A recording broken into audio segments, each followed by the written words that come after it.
तोता और राजा की कहानी। दोस्तों, इस कहानी में बड़ी ही दिलचस्प है।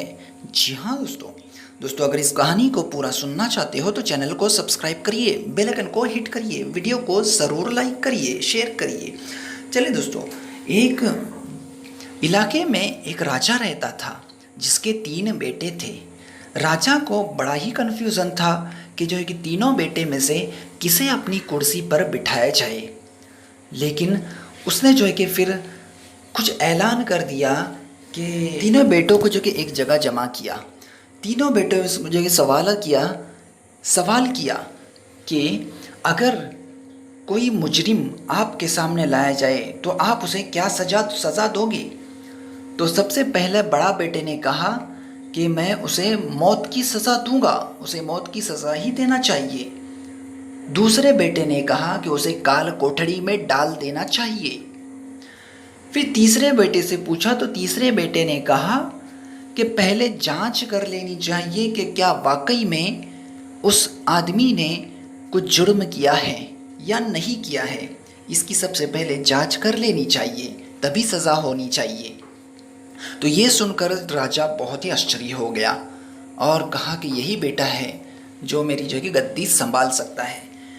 फिर उसी तीसरे नंबर बेटे ने जो है कि एक तोते की कहानी सुनाई कि एक राजा और एक तोता है। तोता जो है कि बड़ा ही बुद्धिमान था। तोता बड़े कई सालों से जो है कि उस राजा के पिंजरे में जो कि कैद था। तोते ने विनती की उस राजा से कि मुझे मेरे पिताजी और माताजी के पास में जो है कि जाना है, उनसे मिलकर आना है। तो राजा ने उसे जो है कि 5 दिन की जो है कि छुट्टी दे दी। 5 दिन में तुम्हें वापस आना पड़ेगा। तोते ने कहा ठीक है, चलेगा। तोता चला गया पिंजरे से और 5 दिन तक अपने माता पिता के पास रहा। फिर देखता है तो वहाँ से वापस 6ठे दिन आने के लिए निकलता है। तो सोचता है कि क्यों ना कुछ जो है कि राजा के लिए कुछ अमृत फल लेकर चला जाऊँ।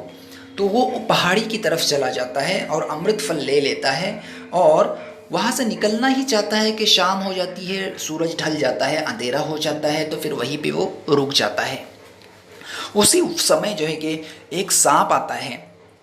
अब तोता तो सो जाता है लेकिन सांप आकर जो है कि उस अमृत फल को जो है कि काटने लगता है, जिससे उस सांप का जहर जो है कि अमृत फल में चला जाता है। अब तोते को वो पता भी नहीं था। तोता फिर जो है कि उस फल को लेकर दूसरे दिन सुबह उस फल को लेकर जो है कि अपने राजा के दरबार में चला जाता है और राजा से कहता है कि ये अमृत फल खा लो, आप हमेशा के लिए अमर हो जाओगे। तो राजा खाने के लिए उस फल को फ़ौरन जो है कि बुला लेता है और जो है कि काटने के लिए लगा लेता है। लेकिन जो है कि फिर जो है कि एक दरबारी उसे रोक लेता है और कहता है कि ठहरिए राजा साहब, पहले इस फल के बारे में आप जान तो लीजिए कि ये फल वाकई में अच्छा है या नहीं भी है आप खाने से पहले। तो राजा ने कहा जी हाँ, इसे जाँच कर दो। तो फल को जो है कि थोड़ा सा तोड़ कर जो है कुत्ते को डाल दिया जाता है। तो कुत्ता फ़ौरन वहीं पे मर जाता है।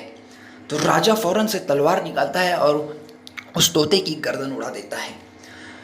वो फल का जो है कि कुछ जो है कि बीज वहीं पे पड़ा हुआ रहता है जो ज़मीन में चला जाता है और कुछ दिनों के बाद जो है कि उसमें से एक दरख्त निकलने लगता है अमृत का, और उस अमृत फल को जो है कि अमृत फल आने लगते हैं। लेकिन राजा ने सबको कहा होता है कि जो कि इस फल को कभी खाना नहीं।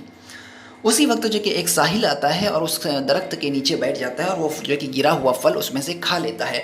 वो साहिल बूढ़ा होता रहता है लेकिन उस साहिल जो कि फल खाने के बाद जो है कि जवान होने लगता है। ये देखकर राजा बड़ा ही आश्चर्य होने लगता है और राजा जो कि बाद में पछतावा होने लगता है कि वाकई में ये फल तो जो है कि बहुत ही ज़बरदस्त है, बहुत ही गज़ब का है। मैंने जो कि तोते को मारकर बड़ा ही जो है कि पछतावा कर दिया हो। बहुत ही पछताने लगता है राजा।